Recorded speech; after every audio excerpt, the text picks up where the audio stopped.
चलिए पद्यांश 2 देख लीजिए कि शोभित है सर्वोच्च मुकुट से, शोभित है सर्वोच्च मुकुट से। स्वदेश प्रेम जो कि राम नरेश त्रिपाठी जी के द्वारा लिखा गया उसका पद्यांश 2 है कि शोभित है सर्वोच्च मुकुट से, जिनके दिव्य देश का मस्तक, गूंज रही हैं सकल दिशाएं, जिनके जय गीतों से अब तक, जिनकी महिमा का है अविरल, साक्षी सत्य रूप हिम गिरिवर, उतरा करते थे विमान दल, जिनके विस्तृत वक्षस्थल पर। यही है ना। तो सबसे पहले आप इसका शब्दार्थ देख लीजिए। दिव्य मतलब क्या होता है? अलौकिक। सकल का अर्थ होता है समस्त। अविरल का अर्थ होता है निरंतर। साक्षी का अर्थ होता है गवाह। सत्य रूप हिम गिरिवर का अर्थ होता है सत्य स्वरूप वाला श्रेष्ठ हिमालय। विमान दल का अर्थ होता है विमानों का समूह। वक्षस्थल का अर्थ होता है सीना। वक्षस्थल का क्या अर्थ होता है? सीना। ठीक है ना। तो आइए इसको देख। कवि कहते हैं कि भारत एक ऐसा महान एवं प्राचीन दिव्य देश है। भारत क्या है?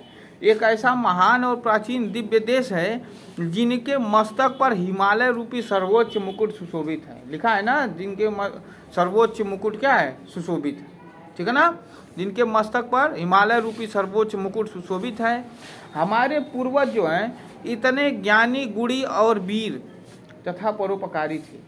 जो हमारे पूर्वज थे कैसे थे? ज्ञानी थे, गुणी थे, वीर और परोपकारी थे कि उनकी विजय के यशगान से आज भी संपूर्ण दिशाएं क्या कर रही हैं? गूंज रही हैं। उन्होंने इस प्रकार से विजय प्राप्त की कि उनके विजय से आज भी संपूर्ण दिशाएं क्या हो रही हैं? गूंज रही हैं। ठीक है ना। वे हमारे पूर्वज ही थे जिनकी महिमा के साक्षी हिमालय पर्वत और वन प्रांत के पेड़ पौधे हैं। ठीक है ना। ठीक है ना। जो हमारे पूर्वजों ने किया उसका साक्षी कौन है? यह जो हिमालय पर्वत है, ये सारे जितने भी पेड़ पौधे हैं वह क्या हैं? हमारे पूर्वजों के साक्षी हैं। उनके कार्यों के क्या हैं? साक्षी हैं। जो उन्होंने वीरता पूर्वक कार्य किए हैं उनके क्या हैं? साक्षी हैं। हिमालय और वन आज भी उनके सत्य रूप का बोध कराते हैं। यह हमारे देश की विस्तृत भारत भूमि ही है जिसके वक्षस्थल पर अन्य देशों के विमान भी उतरा करते थे।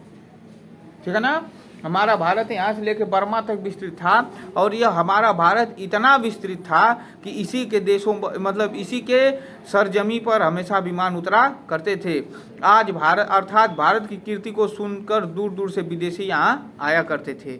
इस प्रकार भारत की जो कीर्ति है वह संपूर्ण देशों में फैली हुई है। लिखा है ना, विमान वक्षस्थल पर। इसका मतलब जो अन्य देशों के विमान है वह हमारे देश की सरजमी पर, धरती पर क्या होते थे? उतरा करते थे। समझे? हमारे देश की धरती पर उतरा करते थे। इसका यश, इसकी कीर्ति अन्य देशों में इतनी फैली हुई थी कि वहाँ से विदेशी यहाँ आकर के क्या करते थे? अपना ज्ञान प्राप्त करते थे, इसके यश को देखते थे, इसकी कीर्ति को देखते थे। ठीक है ना। देखिए इसमें जो है अलंकार तो जिनके जय साथी सत्य और विस्तृत वक्षस्थल में कम ज स और व वर्ण की पुनरावृत्ति होने से यहाँ पर कौन सा अलंकार है? अनुप्रास अलंकार है। रूपक अलंकार सर्वोच्च मुकुट और सत्य रूप हिमगिरी वर में उपमेय में उपमान का आरोप है, इसलिए यहाँ पर रूपक अलंकार है। ठीक है ना। इस प्रकार यह पद्यांश 2 क्या हो गया? समाप्त।